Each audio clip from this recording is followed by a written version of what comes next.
Jésus, ce n'est pas n'importe qui. Un jour, je suis allé prêcher un cénacle à Koumassi, dans un quartier d'Abidjan.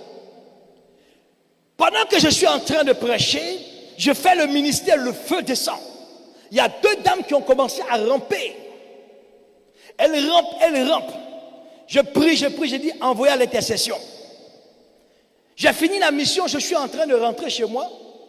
Le service d'intercession m'appelle, me dit, ah, mais berger, il y a 2 dames là, je ne sais pas si tu as vu, elles rampaient. Je dis, si, j'ai remarqué qu'il y avait 2 dames qui rampaient, comme des serpents.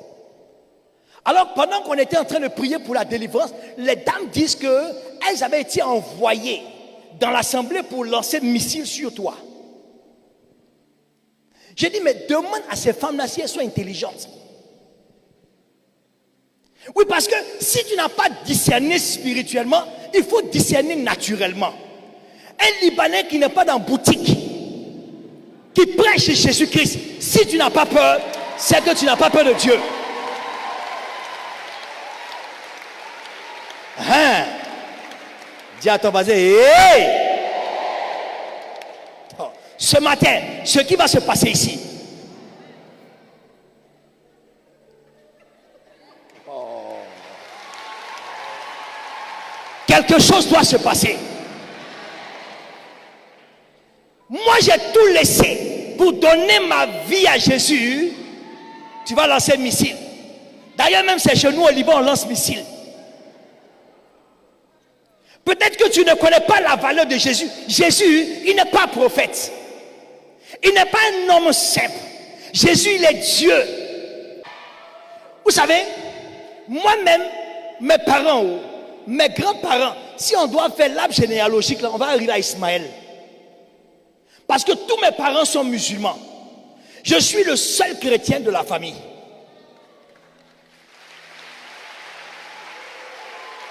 Toi encore, on te prêche Jésus. Moi, on ne m'a pas prêché Jésus.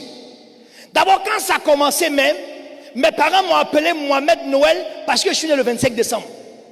Il dit, dans le sein de ta mère, je te connaissais. Je t'avais prédestiné à de grandes choses. Et je parle à quelqu'un ce matin ici, qui a la main de Dieu sur sa vie. Parce qu'il y a quelqu'un ici dans l'assemblée, Dieu veut faire de grandes choses avec lui. Donc quand les gens se lèvent, je dis non, restez tranquille. N'allez pas vite, ne vous pressez pas. Dieu là, il a son temps. Il a sa saison.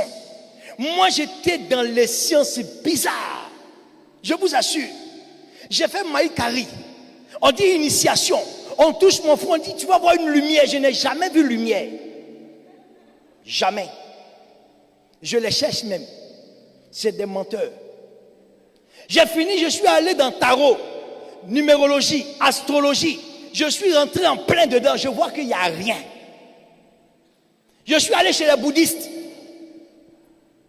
J'ai chanté en langue. La langue des bouddhistes, je n'ai rien vu. Depuis que je chante, je suis assis.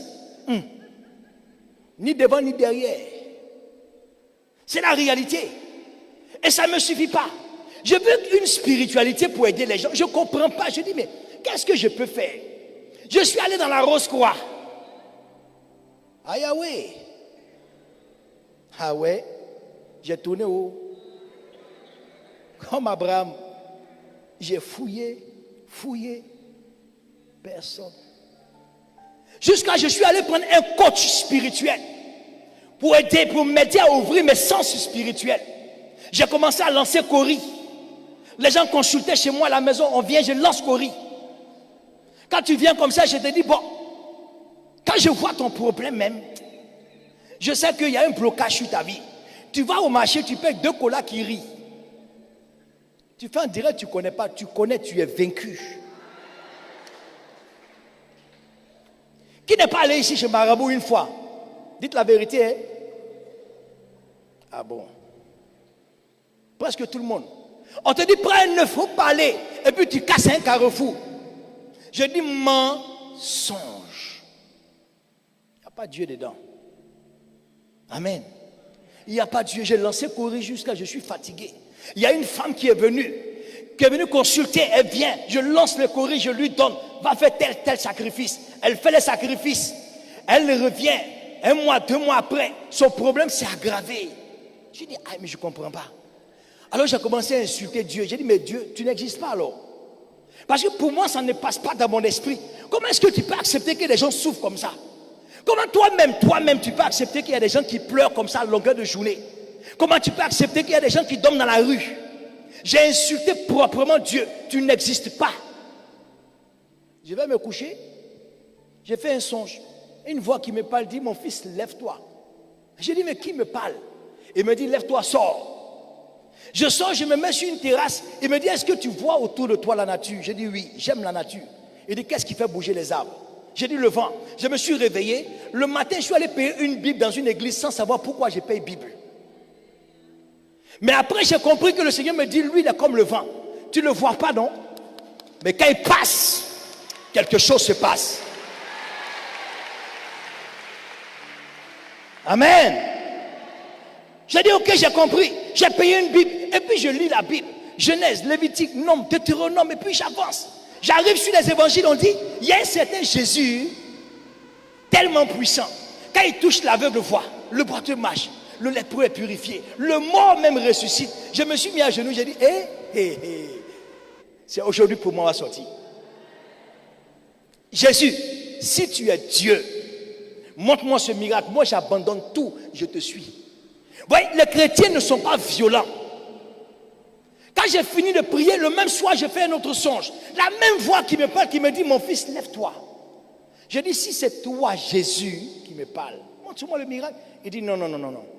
Si tu cherches le miracle, tu vas te tromper. Mais aime ton prochain comme tu aimes ta personne, tu seras toi le miracle pour tes frères, pour tes soeurs. Parce que moi, mon Dieu, là, Jésus-Christ de Nazareth, là, il n'est pas comme les dieux qui sont muets. Il parle, il entend, il voit. C'est parce qu'on ne discerne pas. Excusez-moi, Jésus est Dieu. Jésus est Dieu. Pourquoi il est Dieu? Pourquoi? Jésus est Dieu parce qu'il a l'autorité. La Bible dit qu'il n'y a pas un nom qui est au-dessus de son nom.